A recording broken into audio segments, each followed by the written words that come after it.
Berdasarkan gelar perkara hari Jumat, Barreskrim Polri memutuskan menghentikan penanganan dua laporan yang masuk Polres Jakarta Selatan dengan terlapor almarhum Brigadir Yosua Huta Barat. Pengusutan dihentikan dengan alasan tidak ditemukan adanya unsur pidana. Dua laporan tersebut yakni laporan mengenai dugaan pelecehan seksual yang dilaporkan oleh istri Irjen Verdi Sambo, Putri Chandrawati, dan laporan model A atau yang dibuat polisi mengenai dugaan percobaan pembunuhan terhadap Barada Richard Eliezer. Penyidik Barreskrim menilai dua laporan yang dihentikan penyidikannya ini merupakan bagian dari upaya menghalangi penyidikan kasus pembunuhan berencana Brigadir Yosua. Berdasarkan hasil gelar perkara tadi sore, kedua perkara ini kita hentikan penyidikannya karena tidak ditemukan peristiwa pidana. Sama bahwa dua perkara ini sebelumnya statusnya sudah naik sidik. Ya. Kemudian berjalan waktu, kasus yang dilaporkan dengan korban Brigadir Yosua terkait pembunuhan berencana ternyata ini menjawab dua LP tersebut. Kita anggap bahwa dua laporan polisi ini menjadi satu bagian masuk dalam kategori obstruction of justice. Ya, ini bagian daripada upaya untuk menghalang-halangi pengungkapan daripada kasus 340. Dalam pemeriksaan Komnas HAM di Makobrimob Kelapa II Depok, Irjen Verdi Sambo mengakui melakukan atau menghalangi pengusutan pembunuhan Brigadir Yosua di rumah dinasnya. Obstruction of justice memang dia yang mengakui bahwa memang dialah yang menyusun cerita, dialah yang mencoba untuk membuat TKP sedemikian rupa sehingga semua orang juga susah untuk melakukan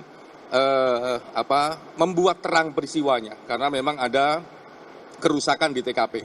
Jadi ada Penghentian pengusutan dua laporan terhadap Brigadir Yosua tak hanya mengungkap adanya upaya menghalangi penyidikan kasus pembunuhannya, namun juga mengungkap adanya puluhan personel polisi yang melanggar etik. Tim Liputan Kompas TV.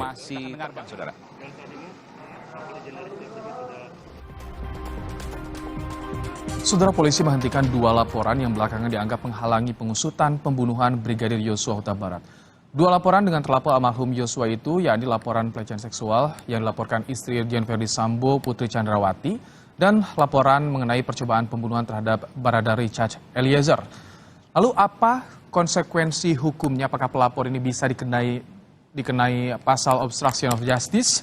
Kita akan bahas, sudah bergabung bersama kami petang hari ini ada pakar hukum pidana sekaligus mantan hakim Asep Iwan Iriawan dan Guru Besar Universitas Bhayangkara Jaya sekaligus salah seorang penasihat Kapolri Hermawan Sulistyo, Prof. Kiki. Selamat petang, Prof. Kiki, Kang Asep. Selamat petang, Prof. Kiki. Baik, yang pertama saya ingin ke Prof. Kiki soal dua laporan yang dihentikan, Prof. Kiki, penyidikannya. Ini sudah diprediksi sebelumnya atau bagaimana, Prof? Enggak, ini kan dulu kasusnya pertama kali kan ditangani oleh Jakarta Selatan. Lalu masuk laporan tentang dua laporan ini tentang pelecehan seksual, lalu dipindahkan ke Polda Metro, ditangani oleh Direktorat Kamnak di Reskrim Metro, Polda Metro. Nah, itu penyidik-penyidik di situ itu kebetulan saya tahu semua ya penyidik-penyidiknya itu memang kerja keras dan tidak dapat apa-apa, tidak bisa meneruskan dan tidak bisa SP3 karena ada dua pandangan. Kenapa tidak bisa? TKP-nya rusak, buktinya itu nggak ada. Jadi mau diteruskan salah, mau di SP3 salah. Jadi anak-anak ini bingung juga apa yang mau disidik, sementara dikejar waktu mereka. Dikejar waktu, akhirnya diambil alih oleh Barreskrim. Kasusnya masih sama, stuck. Jadi mereka ribut. Ini kalau kita SP3, kita berhentikan, lalu alasannya itu apa? Tidak cukup buktinya. Nah, jadi bukti-bukti fisik itu sebagaimana yang dilaporkan di sidik itu nggak ada lagi. HP yang lama tidak ada, semua HP baru, lalu baju sudah dicuci, sudah kesaksian tidak ada. semua GTM, gerakan tutup mulut gitu. Lalu apa yang mau disidik gitu? Ya bisa saja tetap dilanjutkan misalnya, tapi butuh waktu lama untuk memutuskan ini tidak cukup bukti atau kita cukup bukti. Nah, penonton, Prof Kiki, tapi kalau kita sedikit mundur ke belakang kan saat itu ketika ditangani Polres Jaksel, kemudian juga ada asistensi dari Polda Metro hingga Bareskrim. Dari penyidik yang menangani tidak ada komunikasi ke Bareskrim langsung soal ini, kesulitan ini bagaimana gitu? Belum ke Bareskrim kan waktu itu, belum ke Bareskrim, masih Polda. Nah, Polda, ya? Sekarang yang dianggap obstruction of justice kan kasusnya itu sendiri, laporannya itu sendiri, bukan peristiwanya. Kalau peristiwanya nggak bisa, ya mungkin bisa lah diputuskan, dia bisa dilanjutkan penyidikannya ke penuntutan atau konstruksi hukumnya dijadikan atau tidak gitu, tapi butuh waktu lama kasus, apalagi ini delik susila kan, ini ada aspek susila, ada kejahatan susila. Kalau kejahatan susila ya pasti lama lah gitu. Oke.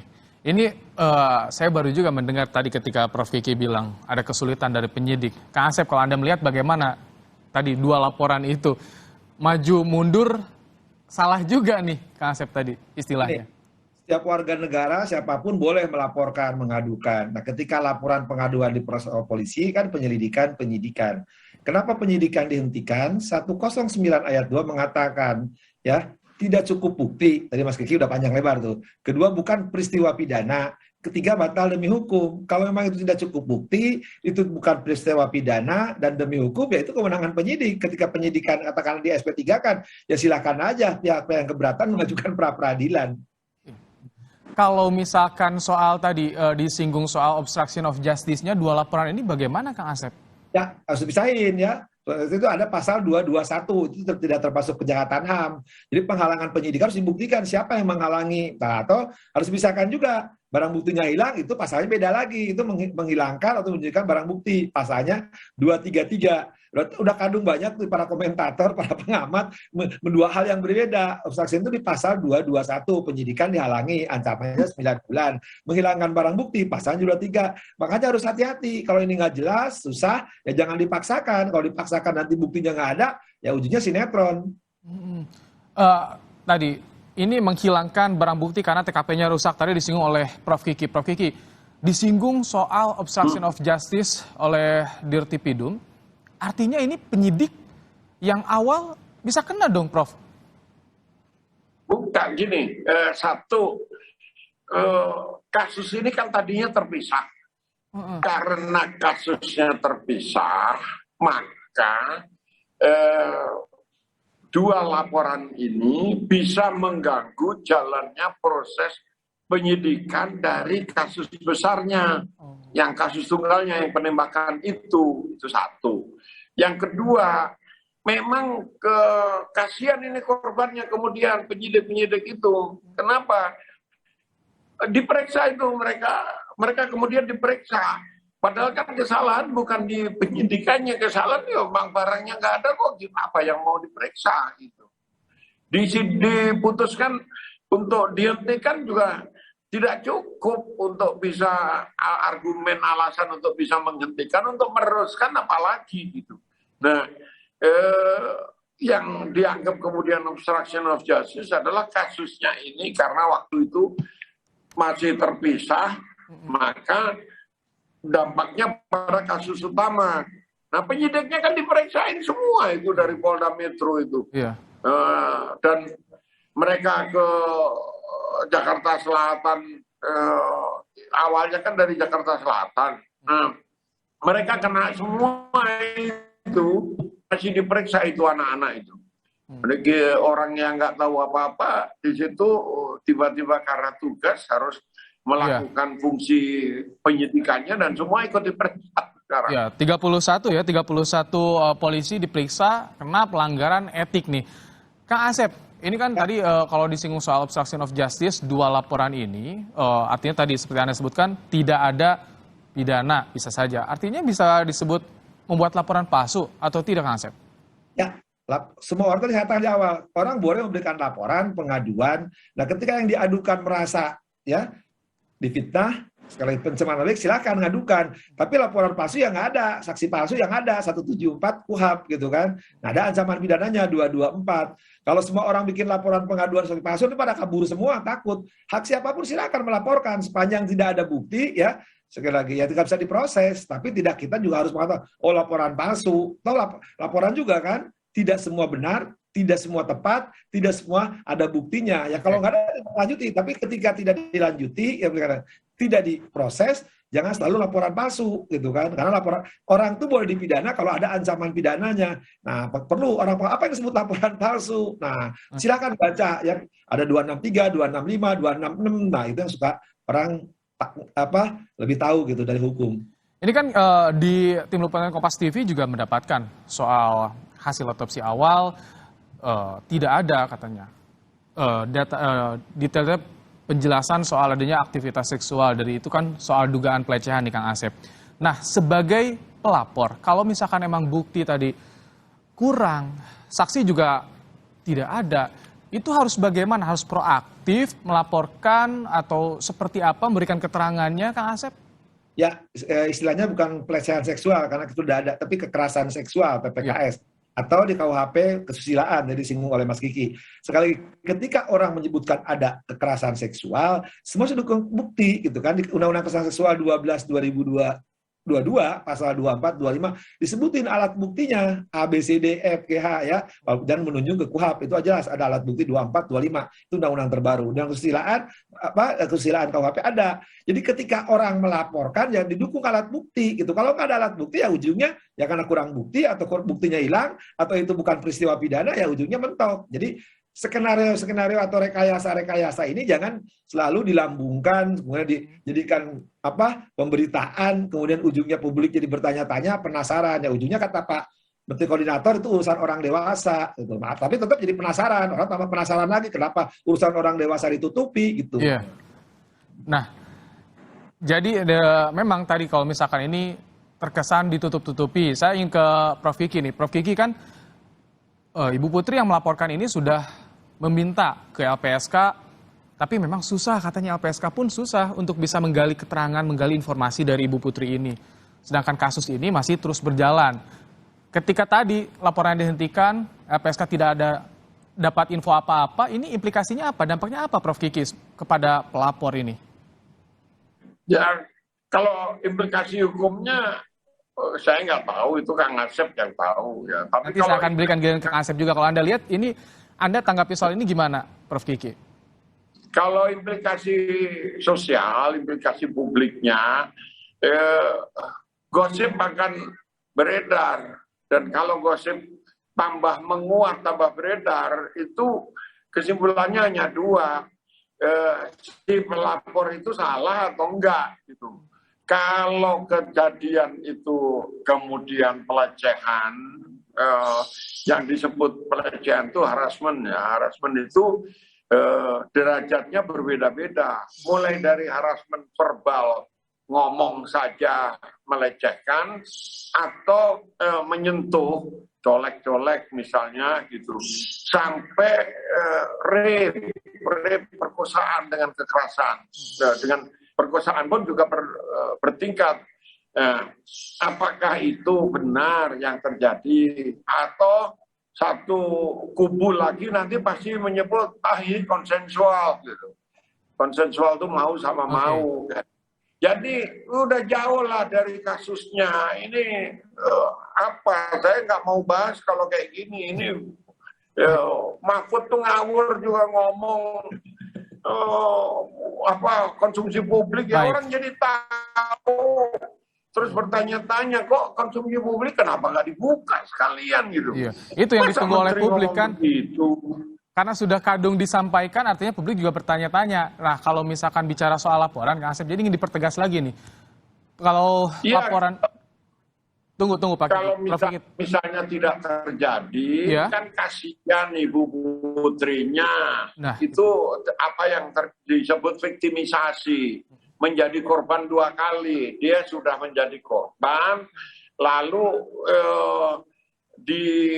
diomongin, dijelek-jelekin lagi, jadi korban 2 kali. Padahal mungkin dia tidak melakukan.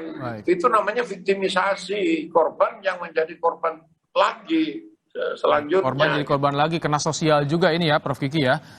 Baik. Iya.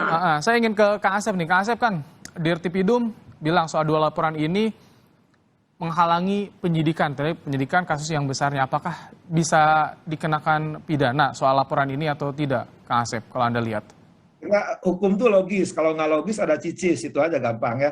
Jadi katakanlah ada kekerasan seksual ya kan di situ Ibu P cuma sendiri, ada FS, ada ada MR, ada MK, ada E. Ya sekarang siapa pelakunya? Nah, katakanlah menuduh yang meninggal, ya nggak bisa. Nah, apalagi kalau nggak ada gitu kan, itu yang penting. Nah sekarang ketika dilaporkan ada pelecehan seksual, ya siapa gitu? Ya nggak mungkin FS kan, suaminya. Nggak mungkin anak buahnya gitu kan. Jadi cerita ini jangan dikarang-karang gitu. Itu sekarang katakanlah itu laporannya palsu. Nah saya tinggal yang dituduhnya kan sekarang siapa yang melakukan seksual, dan disebut nggak yang melaporkan ada ya pelecehan seksual atau kekerasan seksual, sebut aja langsung orangnya. Nah tapi kalau sebut orangnya kan tidak mungkin antara 4 itu kan. Katakanlah yang meninggal juga nggak bisa dituntut, orang meninggal masa mau dibangkitkan. Jadi memang itu gimana, silakan Prof. Kiki. Itu yang bikin framing itu diperiksa, itu harus itu Fahmi itu. Yang bikin frame di media kan dia, publisisnya Sambo. Tapi kan temannya Mas Kiki itu. Narasinya ada temannya Mas Kiki kan. Pertama saya tidak kenal, kedua saya tidak tahu apa yang dia lakukan. Kami bersepakat, semua penasihat ahli marah dan minta dia mengundurkan diri, dan dia menolak kok mengundurkan diri karena ada powernya di situ. Sampai saya bilang saya ikut mereformasi Polri, nggak terima saya diacak-acak kayak gini. Kamu lakukan, kamu mundur hari ini juga malam ini atau tidak? Jadi, kalau nggak mau, Prof. Kiki. Ya. Jadi bicara soal framing, termasuk soal 2 laporan ini juga apakah bagian dari skenario yang memang... Iya, jadi beginilah skenario kejahatannya itu sendiri itu urusan penyidik, Pak, belum selesaikan gitu. Tetapi skenario yang memframing kejadian itu seolah-olah seperti yang dipercaya publik sekarang kan kerjanya Fahmi. Kalau yang di main sosmed akan tahu 2 akun yang dia pakai, misalnya patung polisi dan polisi patung, seolah-olah berdialog tentang kasus ini, tapi yang disebarin adalah kebohongan-kebohongan tentang polisi. Baik, tapi itu tunggu nanti dari penyidik berarti artinya ya, Prof. Kiki, kalau soal framing siapa pelaku dan bagaimana nanti dampaknya ke Kang Asep. Kang Asep, jadi soal laporan ini yang Anda lihat, yang Anda baca, yang disampaikan oleh polisi itu apa? Apakah memang ada kans, Kang Asep, untuk 2 laporan ini akan diproses ke pidana? Kang Asep. Tadi, kan yang nuduh yang memframing tadi kan kami menyebut orang. Menyebut orangnya ini ketika orangnya dirugikan karena di framing, laporkan ke penyidik. Ini memberi keterangan palsu gitu kan. Nah sementara ini kan framing yang tadi katakan oleh Mas Kiki, orang itu memframing seolah ada kekerasan seksual, faktanya tidak ada, logikanya nggak masuk misalkan. Nah tinggal gampang sekarang, sebutkan orangnya, ketika sebut katakanlah yang membuat kekerasan seksual itu Mas Kiki dan Asep misalkan. Ya kan tinggal Mas Kiki tinggal lapor datang ke Polda. Sekarang kan belum jelas siapa yang dihitungkannya. Baik, kita tunggu kejelasan seperti apa lagi yang akan disampaikan oleh polisi tim khusus, terutama yang menangani kasus ini, siapa lagi nanti yang terjerat atau yang diumumkan kembali, kita akan tunggu. Terima kasih Prof. Kiki, Kang Asep telah berbagi pandangan dalam program Kompas Petang hari ini, sehat selalu. Sama, sehat, semangat selalu.